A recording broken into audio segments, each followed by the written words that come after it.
কিছু কিছু মন খারাপের কখনো কোনো কারণ হয় না, কাউকে বুঝিয়েও বলা যায় না কেন মন খারাপ। আবার নিজের মনকেও বোঝানো যায় না এই মন খারাপের আসল কারণ কি। শুধু দীর্ঘ একটা নিঃশ্বাস আসে, কখনো মন চায় নীরবে নিভৃতে কাঁদে, আবার কখনো বা চিৎকার করে কাঁদতে ইচ্ছা করে।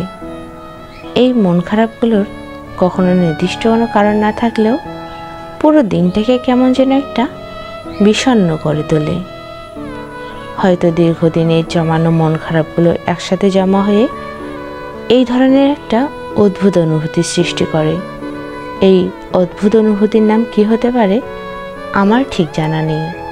আমি জানি প্রত্যেকের জীবনে কখনো না কখনো এই মন খারাপের দিন অবশ্যই এসেছে।